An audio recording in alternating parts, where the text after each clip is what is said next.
Part 10. Originality. The imagination is a necessary ingredient of perception itself. Immanuel Kant. One of the greatest obstacles we face as magicians is time. There is just never enough. For many, magic is but just one variable in a complex life equation. How much time should we expect to spend on magic? And more importantly, how should we spend that time? Eugene Berger offers a daily plan for those beginning in magic and then warns us of the deadliest waste of time, the tyranny of the new. The Tyranny of the New by Eugene Berger. How hard I find it to see what is right in front of my eyes. Wittgenstein.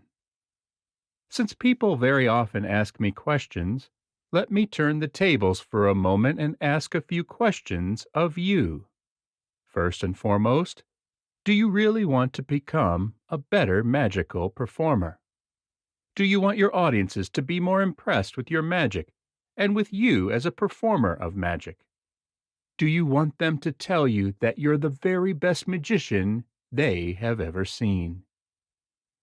If they say this, of course, please don't believe it. They have probably never before experienced another magician live and in person, and, besides, from time to time all close-up magicians are told this. Let's assume that you have answered these questions in the affirmative, becoming more insistent with each answer. It is, of course, very easy to say yes to questions such as these. Words come easily to most of us. Well, it isn't easy. Allow me to tell you this at the beginning, because this realization is the real beginning, for it is a reaching out toward growth in magic and toward actualization of our potentialities as performers. The beginning is always the realization that we want to become better performers, that we want to learn our art. Here, however, it begins to get sticky. For myself, even though I have accepted payment as a teacher of magic, and I do believe that magic can be learned, I don't really think that it can always be taught. It can be learned because every great magician in history has learned it. It can't always be taught because some people simply cannot learn it. They cannot learn to be great or sometimes even good performers. Whether we are here talking about DNA and genetics, or about patterns of human socialization, or a combination of the two, or some third category we haven't yet thought up, the bottom line seems to me to be that some individuals are natural performers and other people aren't. You might give these latter souls all the magic lessons in the world from the most brilliant teachers, but the fact remains that, while they might very definitely improve as performers, they will never become members of the world's greatest magician club. Improvement, however, is growth. It is realizing aspects of our vast potentiality. Unless we have closed ourselves off from real criticism, growth is possible for all of us. Through work and rehearsal, we can become more relaxed during a performance. We can become more confident and powerful, for these things are the result of knowing what we are doing, which is to say, they are the result of thoughtful repetition, of practice and rehearsal. As we read in the Tao Te Ching, even failure is an opportunity. If you blame someone else, there is no end to the blame. The real heart of the matter is actually beginning, in fact, and not simply in our heads. The first step is always the most difficult, not only for you, but for each of us. But again, as Lao Tzu also wrote, a journey of 1,000 miles begins with a single step. If you are serious about this one of the first issues that you must consider is what I shall call recutting the pie. Each of us, indeed, has the same 24-hour-a-day pie, and each of us already cuts that pie into pieces. If magic is one's avocation, then one has other employment that takes up so many hours each day. The pie is beginning to cut itself. Your family brings with it its own commitment and time responsibility. Another piece of the pie has been cut. Each of us, in fact, already is cutting up our 24-hour-a-day pie. The only questions are whether you're doing it consciously or not, and how large a slice you are going to give to your magic. If you want growth in magic, you probably must recut the pie, giving your magic a larger slice. How much time shall you give to your magic? What shall your answer be? Needless to say, I have no interest whatever in legislating for you. You will need to decide for yourself. Obviously, one must consider time not simply as quantity, duration of moments ticking away on a clock, but also as quality time as opposed to non-quality time. Simply put, quality time would be to spend 15 minutes each day in thoughtful and directed practice and rehearsal of your magic.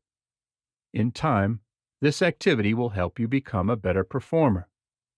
Non-quality time, on the other hand, would be to spend an hour a day thumbing through books and magic magazines and daydreaming about your magic. This activity often produces nothing of enduring value. Yes, I realize that those years of daydreaming might one day produce something truly fabulous. Then again, they might not. I maintain that regular practice and rehearsal is better for me than sporadic practice and rehearsal. To work consciously toward a goal every day seems better than working on it only when I happen to remember and think about it. I maintain, further, that directed practice and rehearsal is better than undirected. That is, before I begin a practice or rehearsal session, I want consciously to know what it is that I intend to practice or rehearse. And then this is the material that I do actually work on. I don't drift off and go over to the bookshelf where I can page through books and delude myself into thinking that I am making progress in the craft of magic. No. Instead, I work on what I have planned. I give it my attention. I think about what I am doing. If I am trying to hurry, of course, I can easily ruin everything. Craft and art do not grow very well with that state of mind we call being in a hurry. If I say to myself that I am in a hurry, that I must rush this, that I need to be able to perform this effect yesterday, I have already divided my mind and my attention, and introduced a cloud which will hover over and probably spoil my practice and rehearsal time. I simply must have this magic trick for the show/magic club meeting tomorrow night. How often have we heard this? How often have we said it ourselves?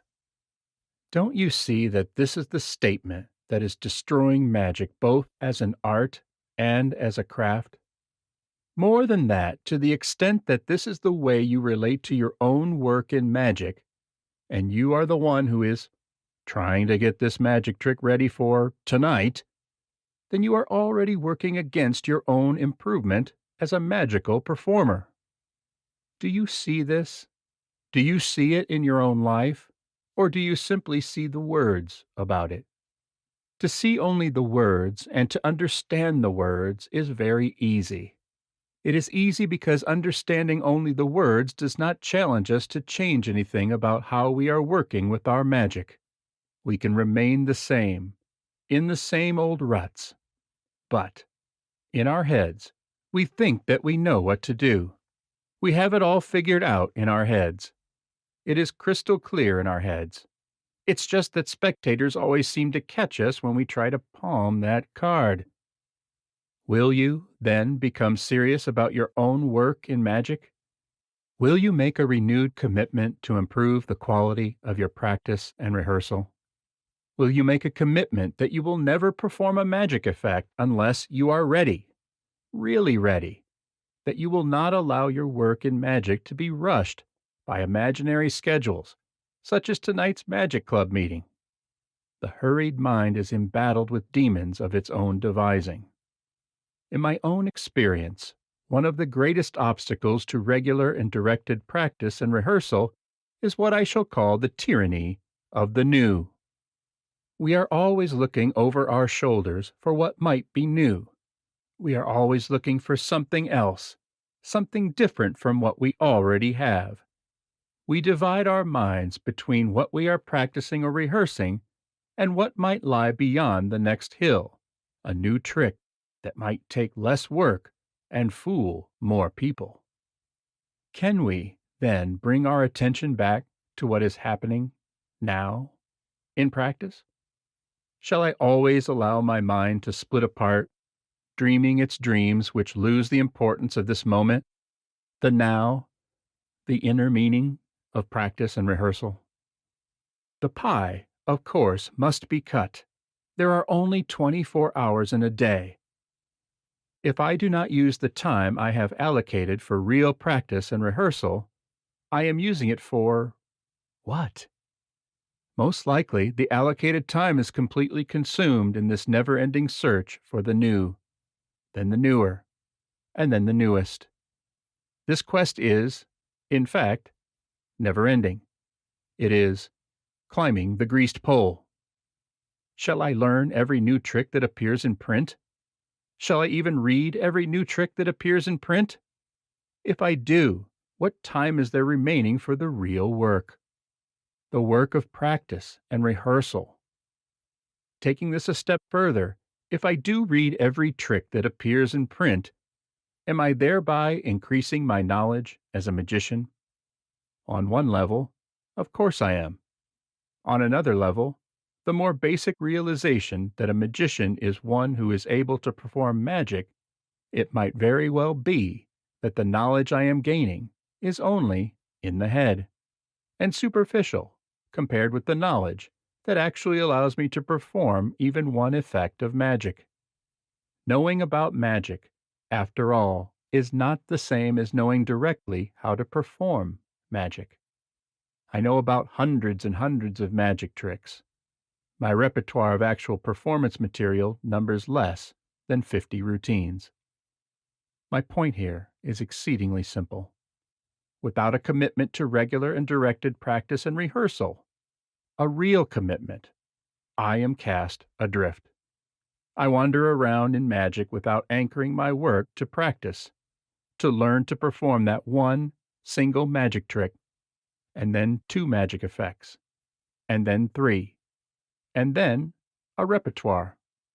Most likely, without this commitment, I will forever be chasing the chimera of the new, always seeking one more new magic trick to stimulate me, yet sadly, never really learning to perform any of them.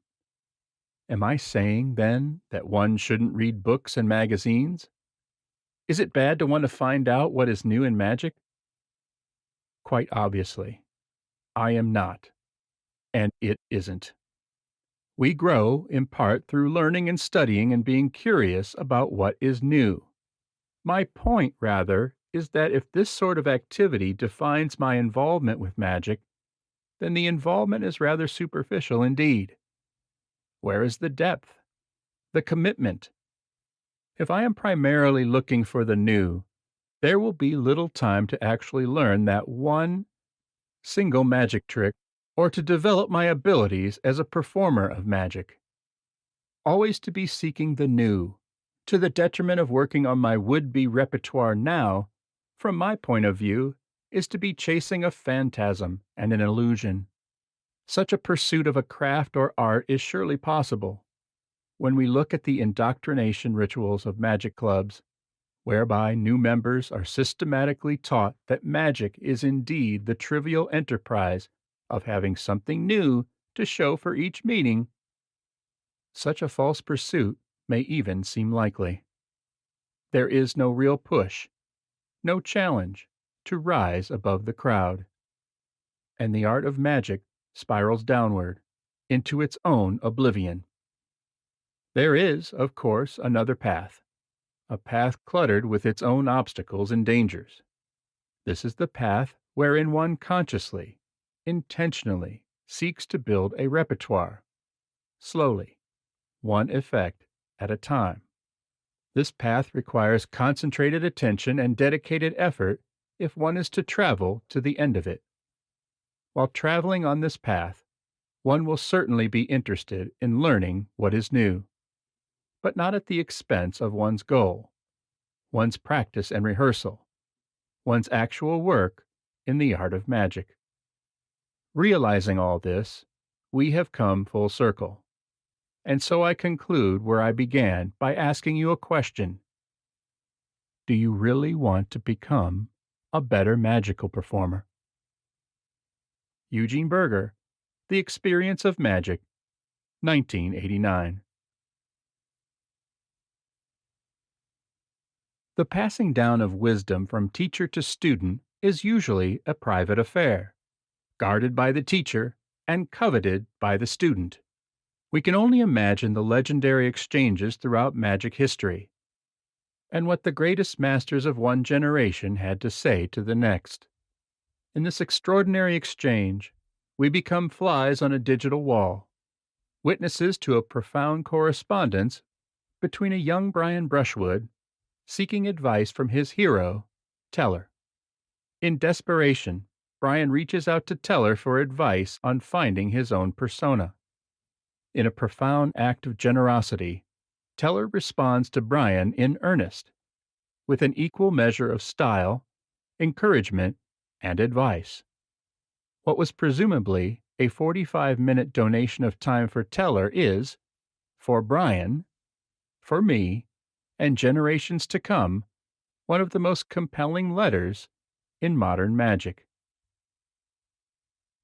Brushwood-Teller Correspondence, Brian Brushwood and Teller.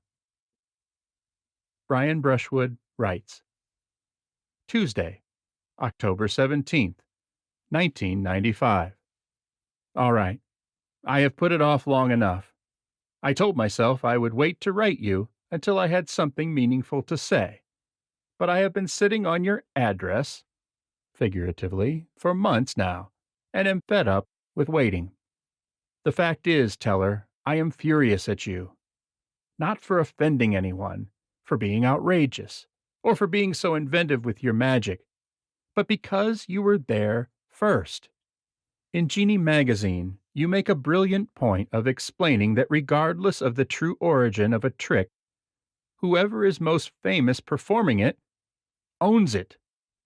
I believe you cited your new ownership of the bullet catch.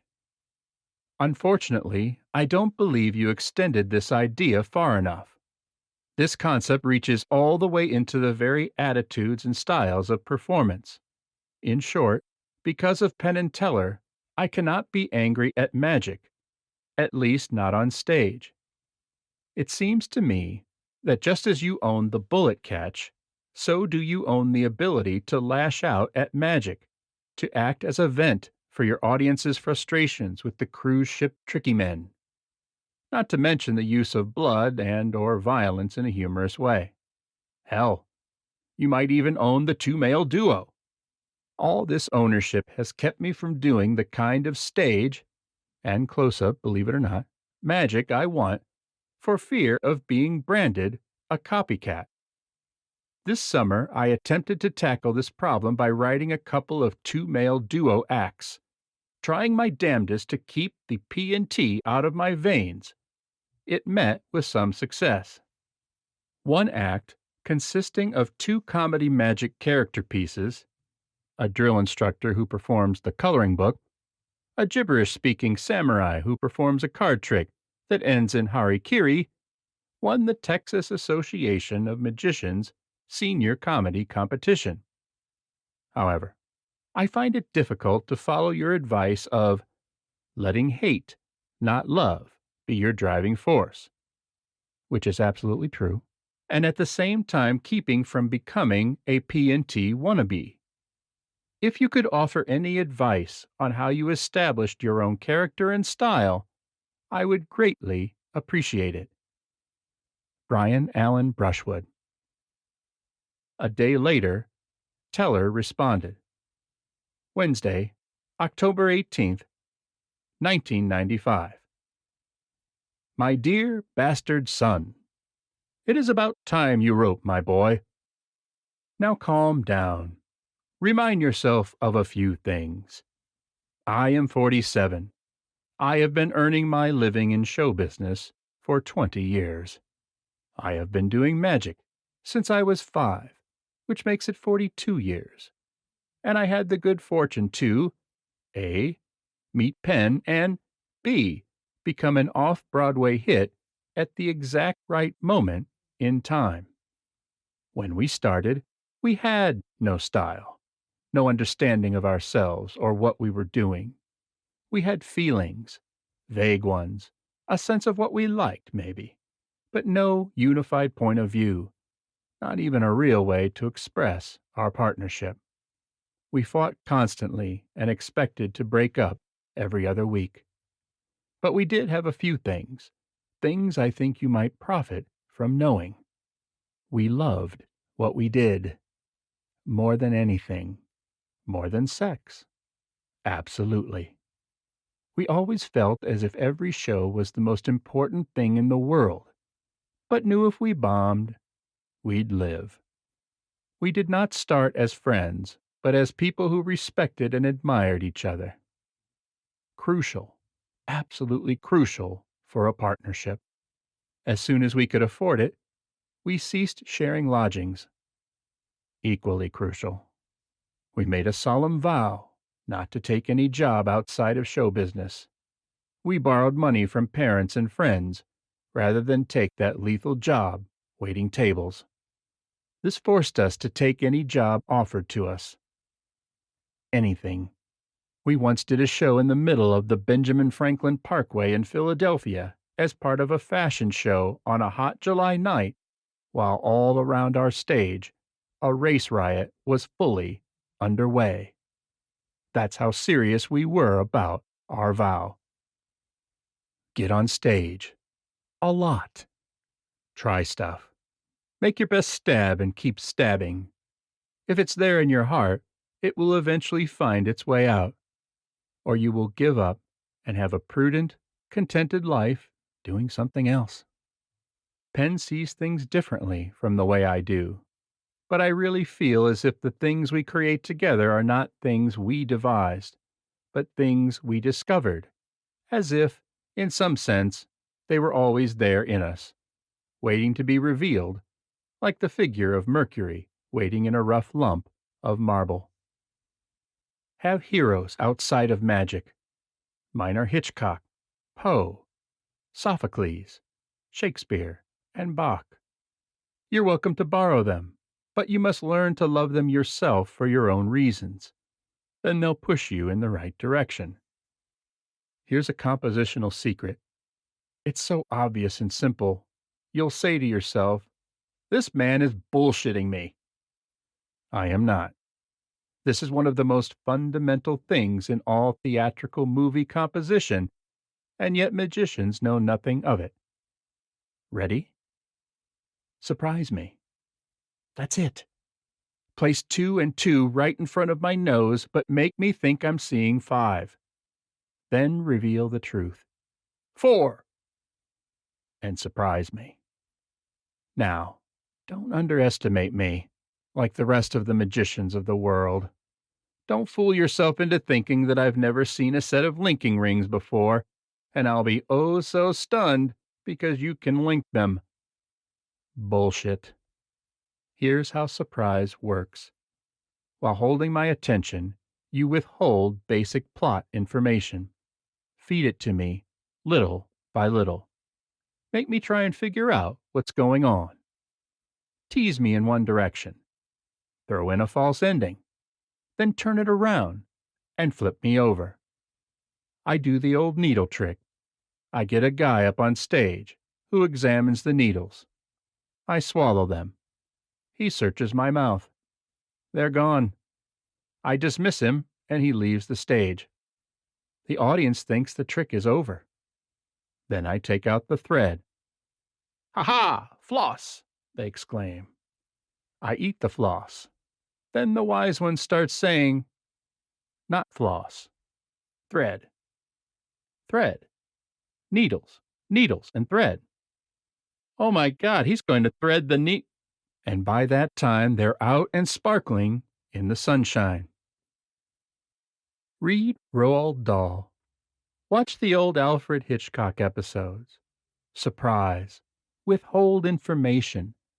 Make them say, "What the hell's he up to? Where's this thing going to go?" And don't give them a clue where it's going. And when it finally gets there, let it land. An ending. It took me 8 years. Are you listening? 8 years to come up with a way of delivering the miser's dream that had surprises and an ending. Love something besides magic. In the arts. Get inspired by a particular poet, filmmaker, sculptor, composer. You will never be the first Brian Allen Brushwood of magic if you want to be Penn and Teller. But if you want to be, say, the Salvador Dali of magic, well, there's an opening. I should be a film editor. I'm a magician. And if I'm good, it's because I should be a film editor. Bach should have written opera or plays, but instead he worked in 18th century counterpoint. That's why his counterpoints have so much more point than other contrapuntists. They have passion and plot. Shakespeare, on the other hand, should have been a musician, writing counterpoint. That's why his plays stand out from the others through their plot and music. I'm tired now. I've been writing to you, my dear bastard son, for 45 minutes merely because, tonight, I'm remembering that evening I first met your mother in Rio. During Carnival. Ah, and how we loved. Paternally, Teller, 1995. In the next essay, Whit Haydn writes, I prefer to see classic or familiar magic done well, than original magic that fails to fool or entertain. I heartily agree. Whit brings up the all-important lesson that we must learn from those magicians and tricks that bring with them age and experience. If we take our magic off the beaten path, we must know why. Whit also says, there's nothing wrong with a magic act that lacks originality, but is professionally and competently done. I disagree.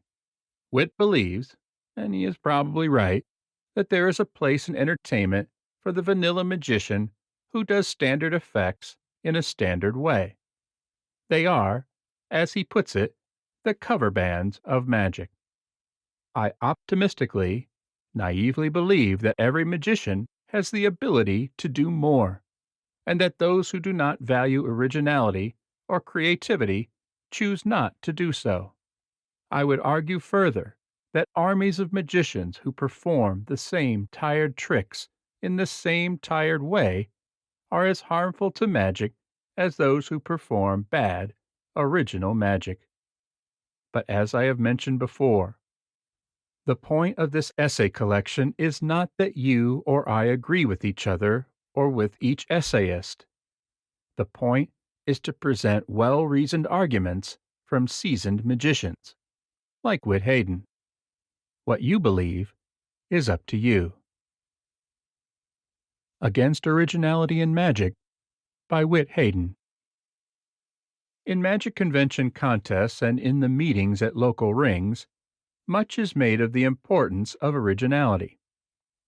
It seems to me that this concern is sometimes misdirected, and most certainly so when it comes to young or beginning magicians.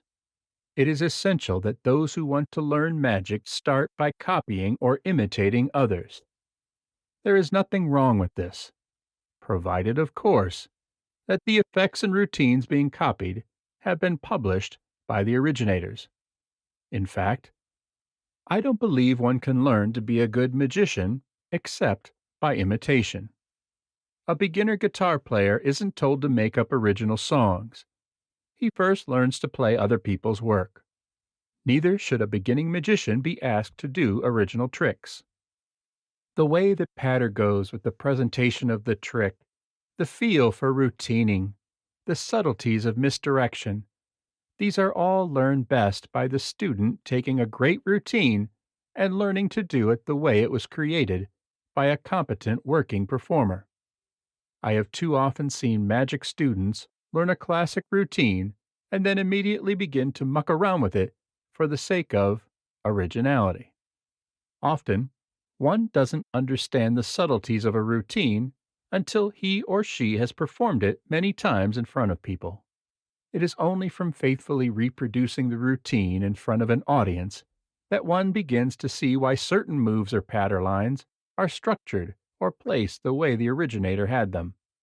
Without spending time performing the routine the way it was created, the student abandons all the experience, knowledge, and thought that went into its creation. Routines should not be changed for the sake of being original.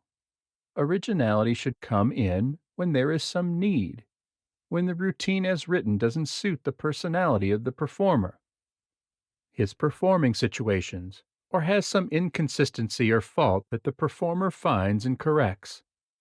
This should come after the routine has been explored in front of an audience many times.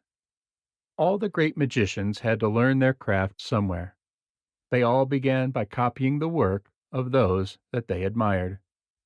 In Zen brush painting, the student would apprentice with a master for 8 years. Each morning, the master would let the students watch him create a few paintings, and for the rest of the day, the students would try to exactly copy those paintings with as much speed and accuracy as possible. In the evening, the teacher would look over their work and give them suggestions for improvement in their technique. Students were not encouraged or allowed to be original. At the end of the 8 years, the students were sent out into the world. At this point, they would have absorbed the point of view, values, and tastes of the instructor. They would have an appreciation and understanding of their art. The idea was that if they could capture whatever image the master showed them perfectly, then they could capture any original image that came into their heads. If they were not original thinkers, then they would always be good copyists and could make a living at that. If they had original ideas, then they would have the skill to realize them. In magic, I have often seen very clever and original material that suffered from a lack of knowledge of the basics of the craft. I prefer to see classic or familiar magic done well than original magic that fails to fool or to entertain. Much can be gained from reading the philosophy of magic in books such as Maskelyne and Devant's Our Magic, my favorite magic book. But it is only in the experience of performing that these lessons really begin to make sense and can be applied. There is nothing wrong with a magic act that lacks originality, but is professionally and competently done. In music, this would be the equivalent of the cover bands that play for weddings and similar events. These groups are respectable and serve a need. The lack of originality will keep them from going beyond these sorts of venues, but within this area, they are perfectly fine. Many magicians would fall under a similar category. Not everyone has the skill, originality, and dedication of a Lance Burton, but magic that is well executed and performed entertainingly is always going to be well received. As the magician grows in his understanding of the art, his need for originality will grow as well. I would like to see magic organizations encourage young magicians to learn the classics. Too often, the need for the hobbyist to see something new and different, regardless of its quality, overtakes the need for entertaining, well-executed magic. The great street magician, Jim Cellini, hosted a famous get-together of close-up performers in Greensboro, North Carolina, a few years back. Slidini, Frank Garcia, Bob Sheets, Carl Norman, and many other top performers attended. The performers concentrated on their most commercial magic, without regard to repetition. We saw many different variations of the card on ceiling, the cups and balls, and other classic effects. It was an incredible experience. Watching fine performers do their own versions of the same routines provided a hugely rewarding lesson in the art of magic and a resource for future ideas. The contests for young magicians might best be structured around classics like the linking rings, cups and balls, etc. Within the context of a cups and balls contest, for example, a premium should be placed on skill, technique, and entertainment value. Originality should be relegated to its rightful place as an important but not necessarily the most important criteria.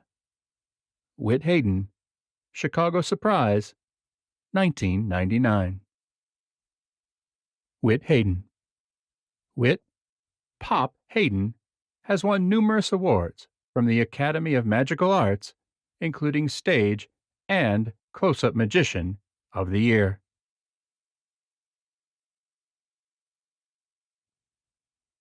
Magicians are always in search of shortcuts and holy grails.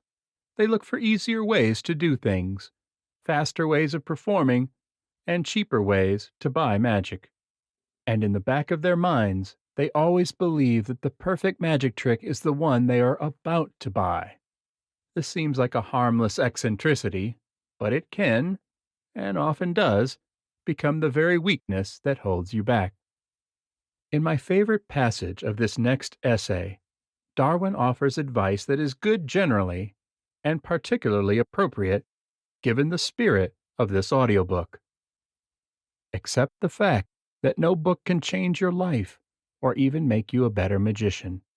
Only you can do that through hard work.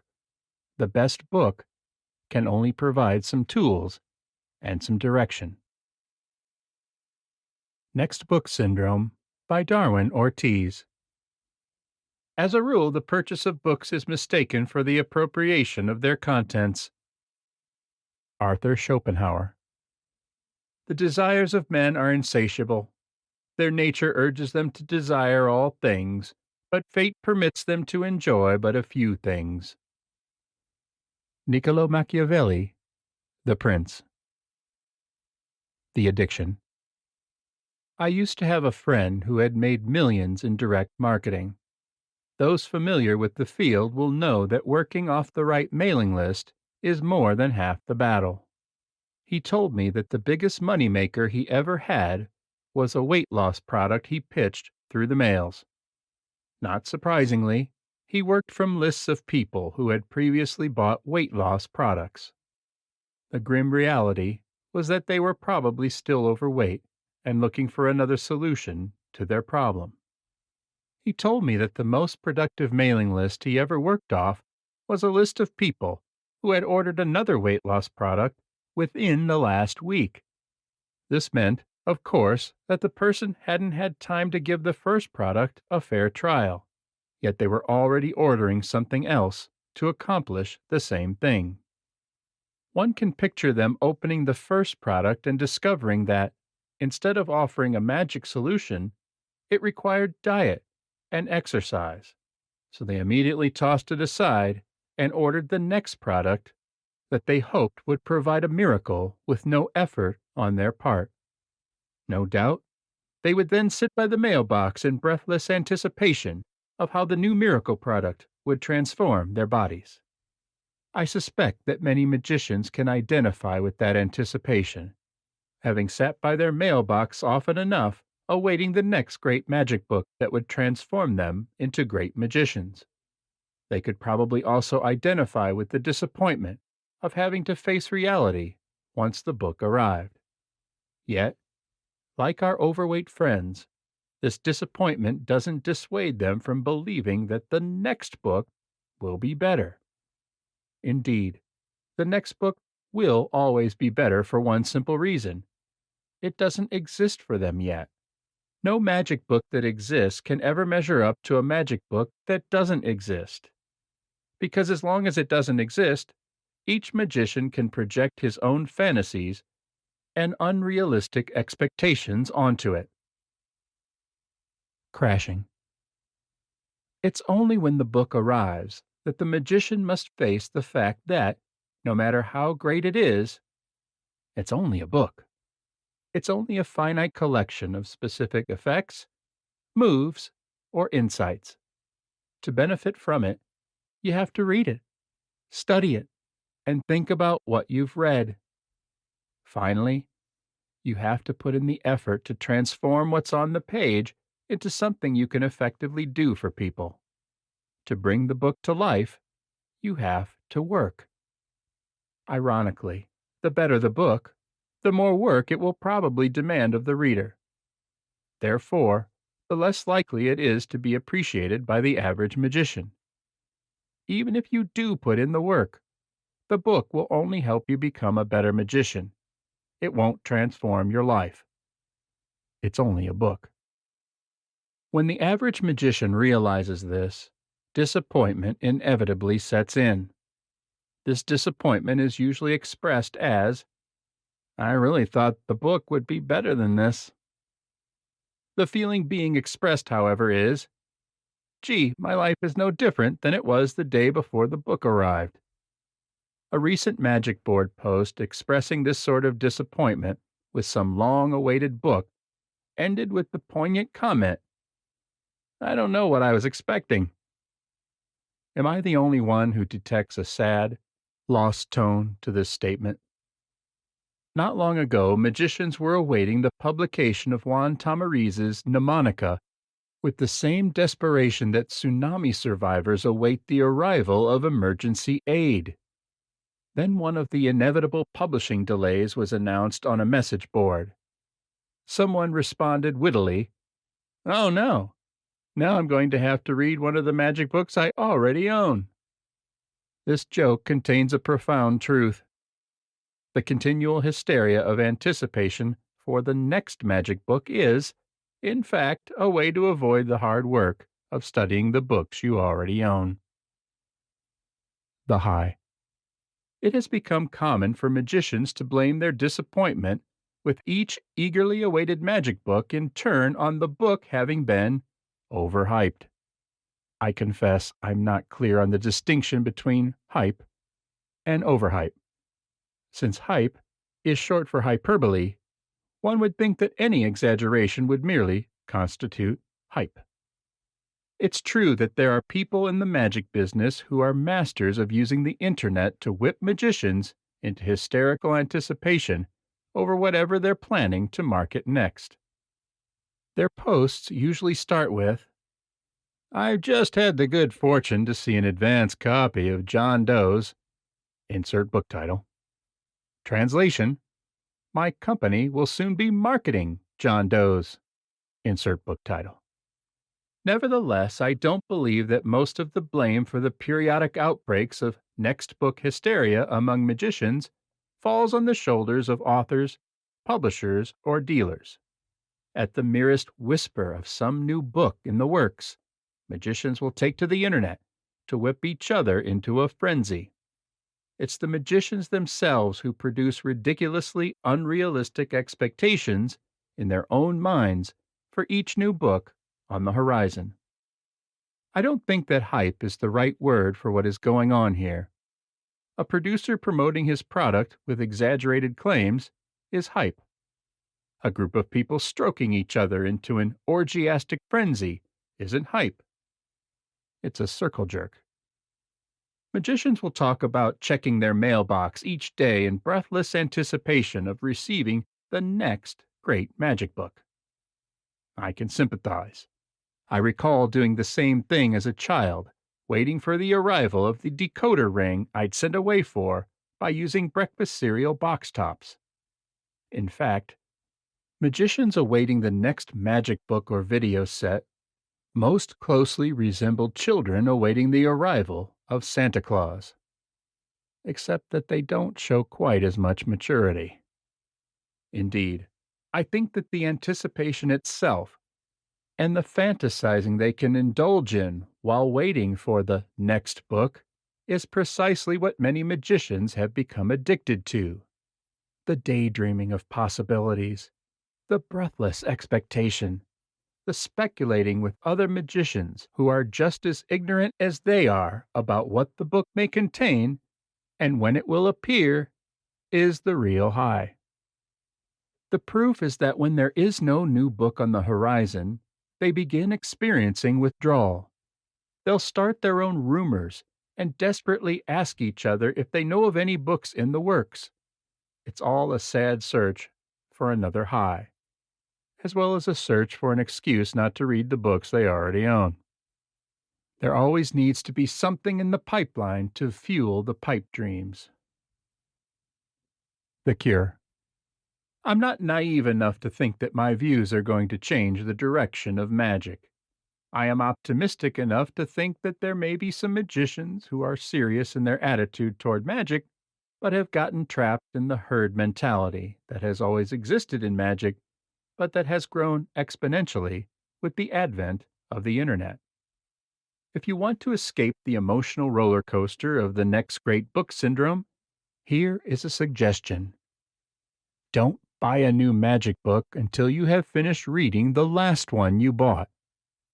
This is so commonsensical that I would feel silly typing it if I didn't know that most magicians don't do this.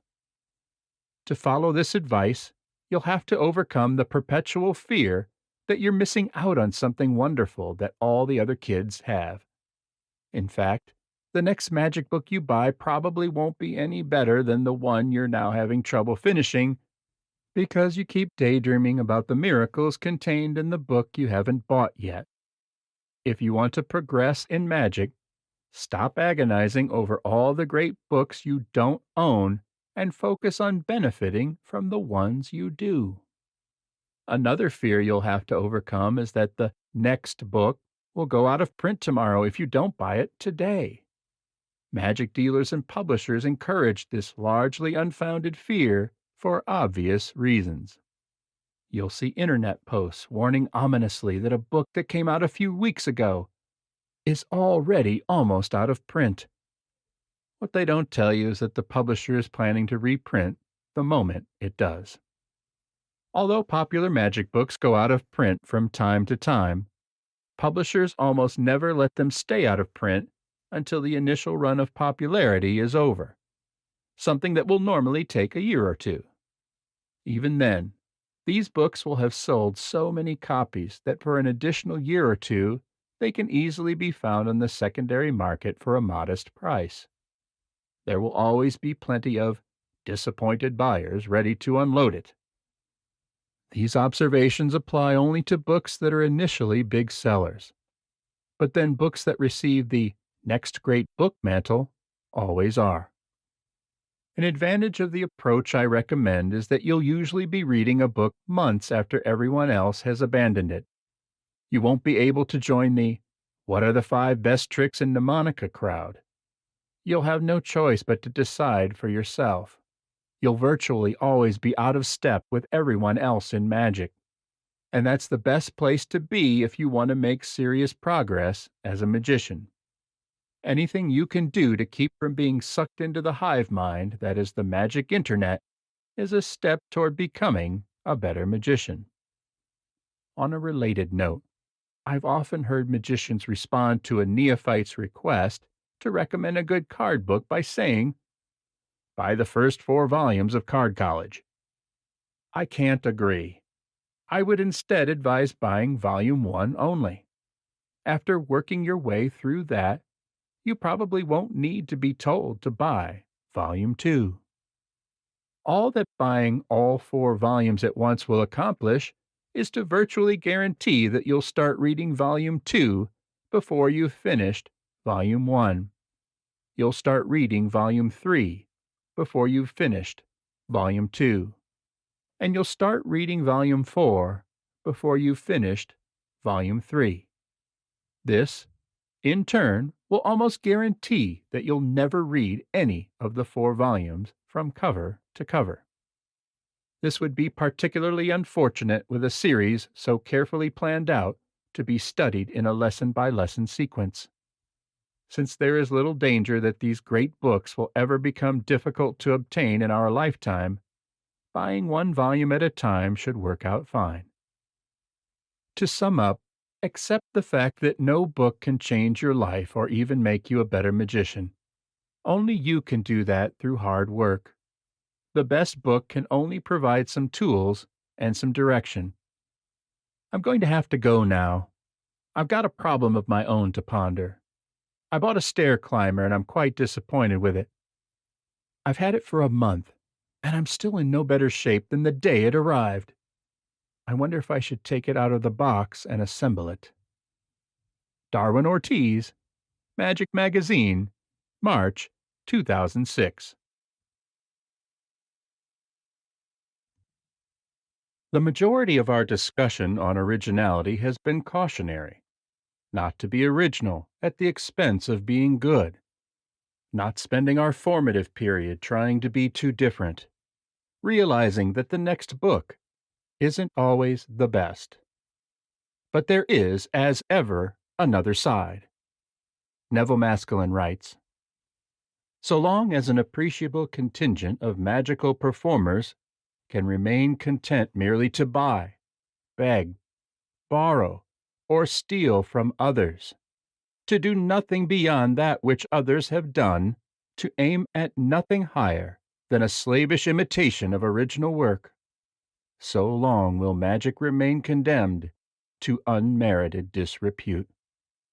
It's time to think about the benefits of doing magic in your own way, and the hazards of blindly following those who came before us. Perspective on Our Personal Planets by John Carney. Allow me to relate a revealing anecdote. A friend of mine recently attended a magic convention, bringing along a layman friend for the experience. After a frenzy of dealer shows, performances, exhibitions, and socializing, they left this fairy tale land and re-entered the real world. The outsider pulled my friend aside and, in the most heartfelt tone, pleaded, as a friend, I'm telling you, don't spend any more time with these magicians. It's not healthy. Leave these people now. This may sound a bit extreme, but it goes far to illustrate the blinders we place on ourselves when we enter the world of magic, a world with more than its share of dilettantes who corrupt the cause of art from the inside. In advancing the case of magic, few have been more instrumental than Robert Houdin.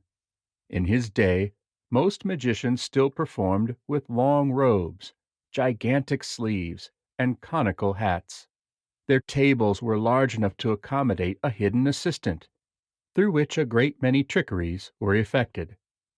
Robert Houdin took magic off the street and brought it into polite society. His performing parlor was tasteful, and his props and tables were familiar-looking, and evoked no suspicion. How ironic that the gentleman's tailcoat, adopted by Robert Houdin to match the ordinary evening dress of patrons of his day, is still clung to by magicians nearly a century after having passed out of fashion. Outside of weddings or an audience with royalty, the tailcoat is considered as out of place as brown shoes with a tuxedo. Magicians embrace this garment for the extra pockets and hiding space it provides, with little thought for keeping pace with contemporary society. Few have the theatrical gift for developing a character or staging a period piece that would justify these antiquated elements. In their inferior imitation of a dandy sophisticate, I have witnessed more than a few performers light candles in a candelabra, using disposable plastic lighters. They aspire to be Noel Coward, but are more likened to Chaplin's tramp, pathetically trying to keep up with appearances. Affectation has found root in magical paraphernalia as well. If we study the props illustrated in the older books on magic, we must concede that a mutation of original design has taken place to accommodate the merchandising of magic, and this practice has subsequently destroyed the outward innocence of the props intended by their inventors. Take, for example, the popular dove pan. Originally, it was designed to resemble a cooking pan with its customary handle. Ingredients were placed into it, and it was covered to smother a flame or further the cooking. When the cover was lifted, Birds or other livestock had magically taken the place of the foodstuffs. The modern appliance that magicians use has no resemblance to a modern cooking utensil or anything else found outside the magic shop. The ball and vase trick was originally designed with an egg rather than a ball. The prop resembled an egg cup, which most of that period's residents had often seen at their breakfasts. The card box was once designed to represent a cigarette case. The paddle trick was first likely done with an ordinary table knife. Worse still, most magic props don't even pretend to look familiar, as they raise suspicion with their bright colors, dragon decals, and chrome. Magicians are attracted like crows to these bright, shiny objects. These props and old books are proudly on display in their homes, but now have little purpose aside from being collectible. They join stamps, thimbles, and spoons as objects for private accumulation, the subject of a passive hobby that ignores the practical function that they once served. While such collections preserve a portion of magic's history, the act of collecting has nothing to do with the art in magic. There also exist collectors of secrets who hoard information, which is never put to use for either bettering their lives or the edification or amusement of others. When one of the hoarder's secrets is exposed, he feels as though his home has been burglarized, his possessions ravaged. General outrage erupts. Petitions are signed in magic societies, and the offending traitor is ostracized. The truth is, more secrets are revealed through incompetence and insensitivity than through flagrant exposure. Magic conventions and lectures, as we know them, did not exist prior to the 1950s. There were only informal gatherings for the exchange of information and ideas. There was no registration fee, and merchandising was conspicuously absent. The modern convention is a 3-day dealer show, broken up only by meals and recess, for the purchase of novelties and items demonstrated during the day's presentations. Lecture circuits are also a recent phenomenon, an artificially produced market in response to magicians' wants, not their needs. The immediately accessible is valued over substance. Disappointed, indeed, are the patrons of a lecture who have no purchase available at the conclusion of the instruction. They long for books to fill their shelves and toys to carry home, which, in short order, all amusement exhausted, find their way to the bottom of a drawer. Magicians seem to be more interested in what is new and novel than in what is good. They are resigned to cleverness for its own sake, independent of purpose. This applies equally to sleight-of-hand magic. Technique has made rapid and prodigious progress in recent times.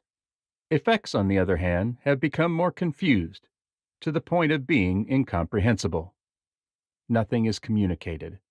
Perhaps this is the type of thing Albert Einstein alluded to when he said, "Mankind's greatest problem is a perfection of means and a confusion of ends." You would think, with all this information being bandied about, that magicians' acts would abound in originality. This is not so, however, as the majority are doing the same few hackneyed tricks. For example, in the early part of the century, vaudeville houses all over the country had signs construed specifically for their magic acts. No egg bags.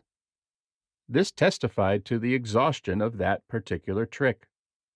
In lieu of creativity and industry, some magicians elect to plunder what they are unwilling to earn. Occasionally, someone exceptional will step forward from the crowd with a new idea or presentation.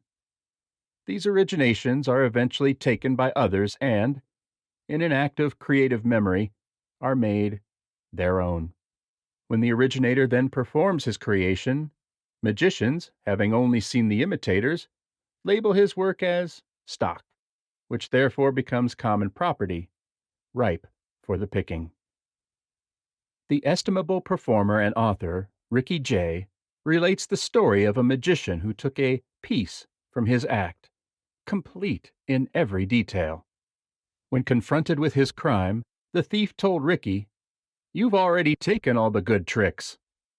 In fact, Ricky had sought out unexplored territory, and through his work and creativity had transformed it into something good. There is a wealth of concepts and ideas in print that awaits the conscientious, industrious performer, that performer who can recognize them and reap their hidden worth.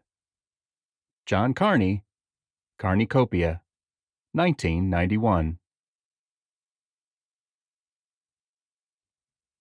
Let's end our discussion with an outlier essay, one that would not fit neatly into any category except its own.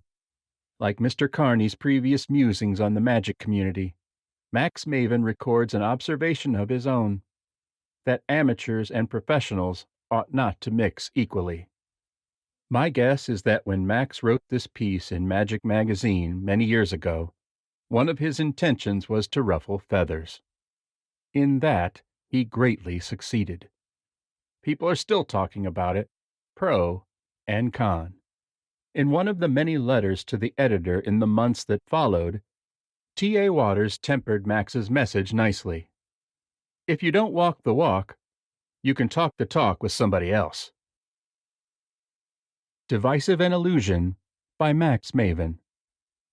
Somewhere in the world there is a magic convention that J. Marshall hasn't attended, or a pocket of show business with which he is unfamiliar. Mind you, I haven't found any examples, but I assume they must exist. A number of years ago, I attended a NICAN convention in Rochester, New York. Jay, of course, was also in attendance. In the area, there was a museum of circus memorabilia that was still undergoing collation, and hence not open to the public. Jay, of course, had a connection, and scored an invitation from the curator to come and see the collection. In return, Jay invited the curator to come to the convention. Upon their arrival, they ran into me in the hotel lobby, and we had a pleasant conversation. Stay with me. This story actually goes somewhere. A couple of nights later, following the last gala show, the convention organizers threw a party in one of the hotel suites. Jay, of course, was there, with the curator in tow. We got to talking, and I asked the fellow to tell me his impressions of the convention. He said he'd had a nice time and enjoyed the shows. However, there was one aspect of the event that he had found rather perplexing. There in that hotel suite, he saw top pro magicians mingling with every level of amateur, and this seemed very strange. In the world of the circus, he explained, there are many amateurs who live and breathe circus lore. They follow the shows, collect the memorabilia, study the history. Some even practice various circus arts and achieve significant levels of proficiency. And the professional circus performers won't have anything to do with them. Oh, they're not cruel about it.